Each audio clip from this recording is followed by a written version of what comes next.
네, 안녕하세요. 목민열전의 윤희정입니다. 최근 그 어느 때보다 리더십이 강조가 되고 있습니다. 그래서 실버넷 TV에서는 우리 시대의 진정한 리더십의 모습을 보여주신 분들을 모시고 이야기를 나눠보도록 하겠습니다. 네, 지난 2002년 매일경제신문과 이슈투데이가 고위공무원을 상대로 설문을 조사했습니다. 네, 정부 수립 이후 관료 가운데 베스트 10을 선정했는데요. 그 가운데서 장관 부문 베스트 장관으로 뽑히신 오명 전 장관님 모시고 이야기 나눠보도록 하겠습니다. 안녕하세요. 네, 안녕하세요. 네, 잘 지내셨나요? 아주 잘 지내고 있습니다. 네. 최근에는 어떤 활동을 하고 계셨습니까? 네. 운동을 바쁘시죠? 열심히 하고 있는데요. 네. 아침 6시에는 체육관에 가서 1시간씩 운동을 하고 매일. 그다음에 일주일에 한 번 내지 두 번 등산도 하고 골프도 치고 그렇습니다. 그리고 즐거운 사람들 진짜 많이 만나가지고 아주 즐거운 시간을 보내고 있습니다. 네. 저는 사실 회장님을 뵌 지 한 10년이 넘었어요. 근데도 늘 한결같으신 게 아무래도 이렇게 늘 규칙적인 운동과 생활 덕분이 아닌가라는 생각이 드는데 어떻습니까? 과찬 말씀하시는 거예요. 네. 자, 그러면 오늘 사실 이제 회장님께서 추구하시는 그 리더십이 오케스트라의 지휘자 같은 그런 리더십을 네, 추구하신다라고 얘기를 들었습니다. 거기에 대해서 좀 약간 설명을 해주신다면요? 옛날에는 리더십 하면은 부하 직원들 꼼짝 못하게 잡아가지고 끌고 나가는 그런 리더십을 자꾸 이야기를 했는데 이제 그런 리더십은 없습니다.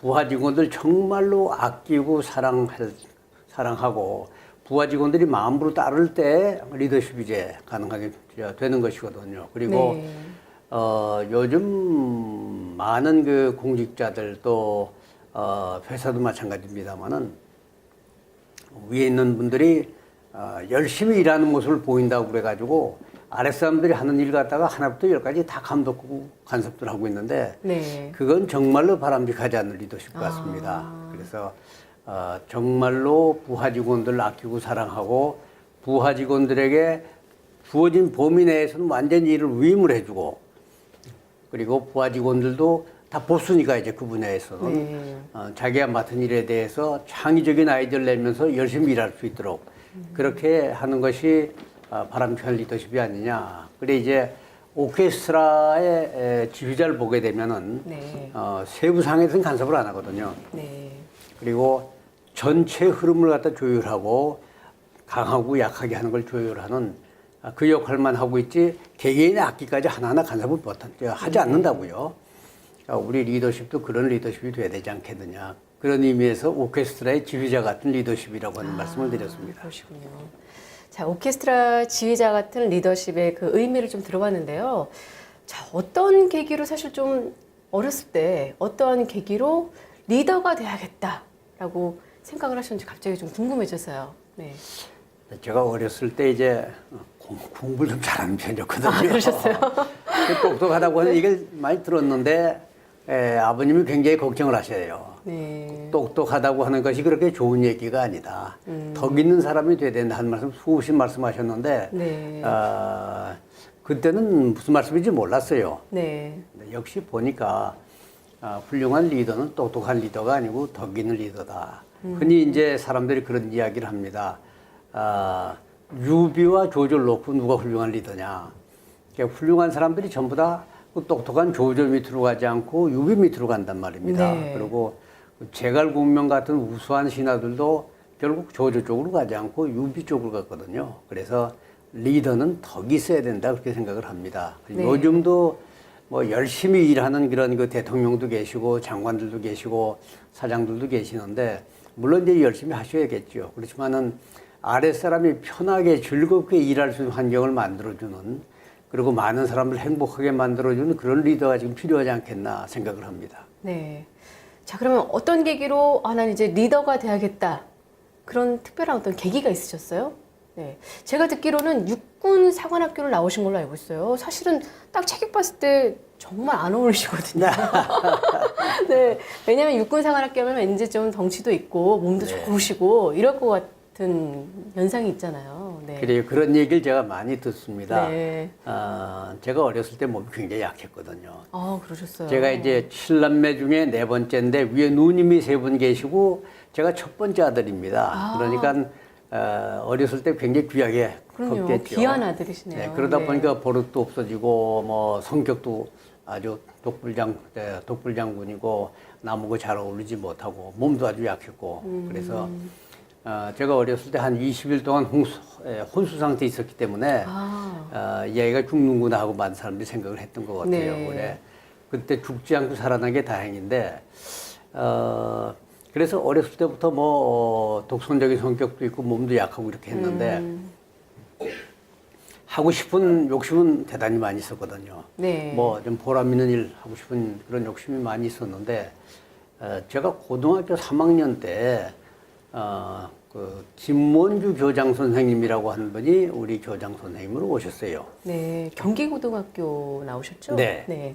그런데 그분은 아주 그 교육자로서 아주 가장 성공하신 분이라고 말씀드릴 수가 있는데 서울고등학교를 대한민국에 제일 가는 그런 학교를 만드셨거든요. 네. 사실은 저희가 이제 중학교 시험을 볼 때는 전국고사였습니다. 똑같은 시험 문제 봐가지고 네. 그 점수를 매겼는데 그때 경기중학은 제 지금 기억으로는 372점 이상, 서울중학은 400점 만점이었죠? 아닌가요?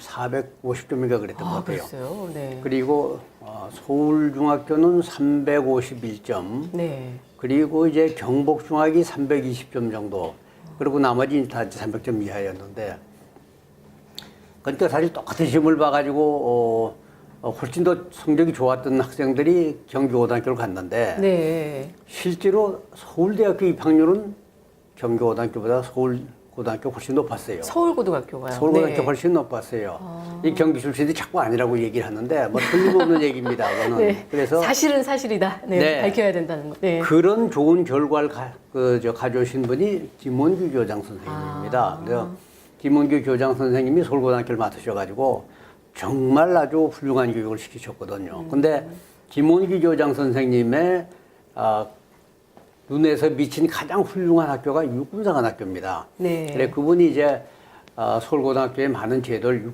육군사관학교 제도를 많이 도입을 하셨어요. 어느 정도 이제 도입을 하셨냐면은 겨울에 주머니에 손 넣고 갈 것 같으면 허리가 굽는다 그래가지고 네네. 서울고등학교 학생들은 바지 주머니를 다 꼬매버렸어요. 그러고 뭐 항상 가슴 피고 다니도록 욕을 가슴을 하시고. 피고. 네. 그리고 당당하게 주머니에서 네. 손 빼고. 육군사관학교 벌점제도라고 하는 게 있는데 고등학교 중에서 유일하게 서울고등학교 벌점제도가 있었습니다. 그래서 그분은 늘 그 육군사관학교를 벤치마킹 하셨는데 그분이 이제 저희 고등학교 3학년 때 우리 교장 선생님으로 오셔가지고 조회 시간에 늘 말씀을 하시는데 훌륭한 학자가 되고 싶으면 서울대학교를 가라. 네. 그러나 정말 국가를 위해서 보람 있는 일을 하고 싶은 리더가 되고 싶으면 육군사관학교를 가라고 하는 게 그분의 주장입니다. 그분 자서전에 왜 자기가 그런 이야기를 했는지에 대한 말씀을 하셨어요. 이제 사실은 그때만 하더라도 정상적인 교육이 안 될 때거든요. 네. 그리고 대학 교육이 정말 부실했습니다. 제가 나중에 이제 서울공대 전작과를 갔습니다만은 그때 서울공대 전작과에 박사 교수가 한 명도 없었어요. 그때는 서울대학에 박사 교수는 거의 없었습니다. 그 당시가 이제 6.25 전쟁 끝나고 나서 네. 이제 아직 기반이 안 됐기 때문에 그런가요? 네, 그런 면도 있죠. 그러니까 그때 공부들 못했기 때문에 박사들이 별로 없었죠. 네. 네. 그리고 가서 강의하는 걸 보니까 되게 이제 그 100분 단위인데 다들 10분 늦게 들어와서 10분 먼저 나가는 건 당연해요. 정각에 들어오는 교수님들 학생들이 굉장히 싫어한다고요. 네. 그리고 뭐 그때 데모도 좀 많이 있었고 해가지고 절반 공부 못한 경우가 많아요. 근데 육군사관학교는 그 문교부 커리큘럼대로 180학점이 돼 있고 네. 1시간이라도 빠지게 될 것 같으면 반드시 보충 수업을 했습니다. 거의 군대식이네요. 네, 교수들도 아주 우수한 교수들이 많이 있었고. 네.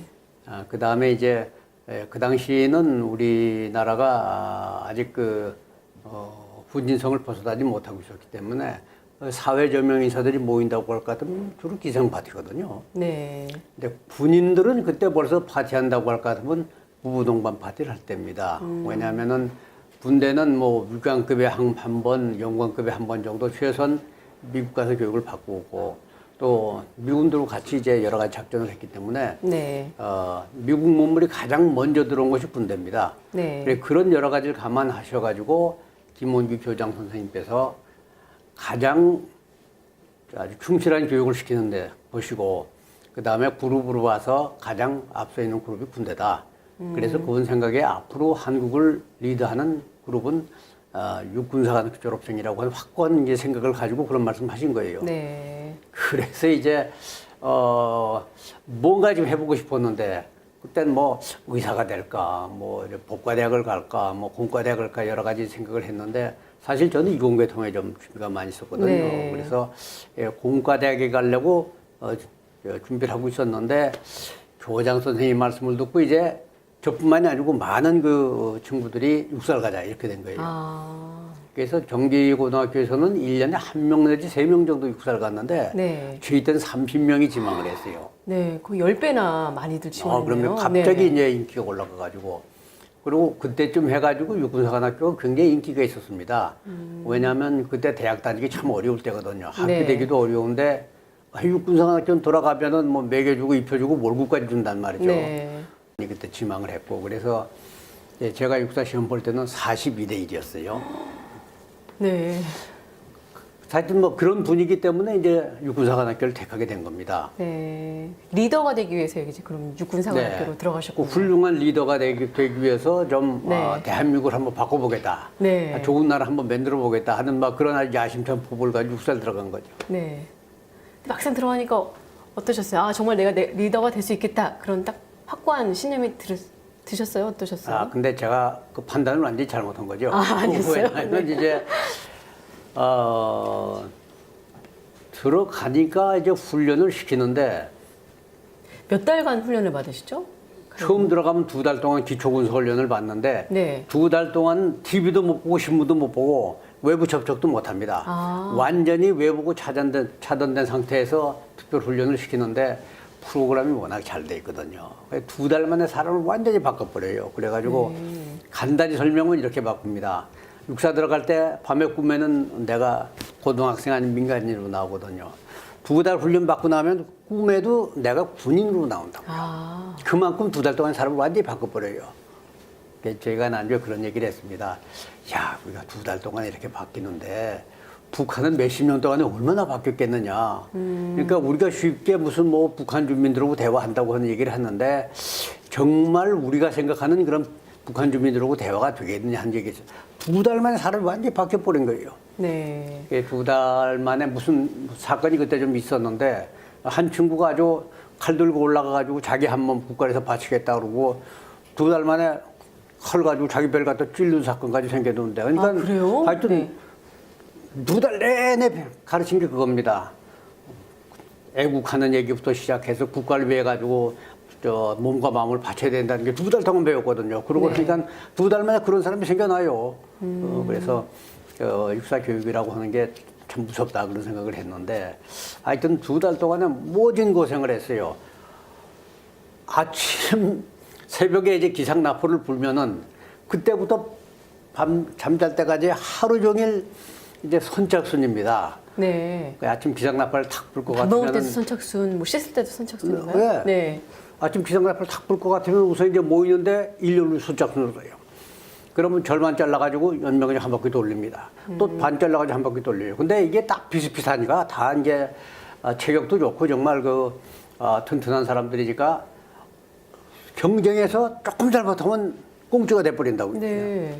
근데 새벽에 아침에 그것도 30도가 넘는 더위에서 연명장 3바퀴 돌고 나면요. 맥이 완전히 빠지고 온몸에 땀이 벌써 전투복이 촥 와서 붓습니다. 아침 또 먹을 것 같으면은 자세 교정을 한다고 그래가지고 아마 잘 이해가 안 되실 거예요. 목에 연필을 꽂습니다. 아, 목이요? 등에 이렇게 할 것 같으면 또 연필이 꽂아진다고 해요. 아, 네. 등에 연필 꽂고 뭐 턱에 연필 꽂고 하루 종일 이제 뭐 똑바른 자세로 걷는 것도 직각 보행입니다. 네. 중간에 이렇게 돌아가면 절대로 안 돼요. 이렇게 가서 90도로 탁 돌아가지고 해야 되고 네. 식당에서 밥 먹는 것도 직각 식사입니다. 뭐 이렇게 먹는 거 많이 없어요. 말씀드린 이렇게 네. 군대 이렇게 군인들 네. 그렇죠. 이렇게 먹는다고요. 그래 이제 뭐 하루 종일 하여튼 뭐 정신없이 시달리는데 한 번 이제 제일 기대가 많은 시간이 샤워하는 시간이거든요. 네. 여름에 땀 쫙 흘렸는데 이제 오후에 그렇죠. 가서 샤워하면 얼마나 좋아요. 근데 샤워하는 것도 완전히 훈련이 돼가지고요. 옷 벗어가지고 개 놓는 게 내몸 반듯하게 개 놓고 그러고 돌아가서 이제 샤워를 해야 되는데 이게 흐트러질 것 같으면 또 붙잡혀가지고 또 기합을 받는다고요. 막 비누칠 하려고 할 것 같으면 동작구 만지파. 그 다음에 이제 수영하는 시간이 있었어요. 그 기대를 굉장히 많이 했는데. 그렇죠. 좀 그 시원하게 네. 물놀이 할 수 있는 얼마나 시간입니다. 좋아요. 뭐 네. 물에 들어가니까. 또 나중에 상급생이 웃으면서 그러더라고요. 야, 제일 힘든 게 수영이다. 기대하지 마. 그래요. 그때 육군사관학교에 수영장이 없었습니다. 서울공대 수영장이 있었는데 네. 그 땡볕에 우비리 펴가지고 육사에서 서울공대까지 뛰어갑니다. 서울 공대요. 수영 네. 교육 받기 전에 기진맥진 해버린다고요. 그리고 물에 들어가서 수영하는 것도 아주 무지막지하게 교육을 시키는데 수영장 이쪽 끝에 들어가서 저쪽으로 나와야 되는데 수영 못한 친구들이 있거든요. 안 배운 친구들도 있을 거예요. 저는 다행히 뭐 저 수영 잘해서 네. 고생을 안 했는데 수영 못하는 친구도 건너가야 돼요.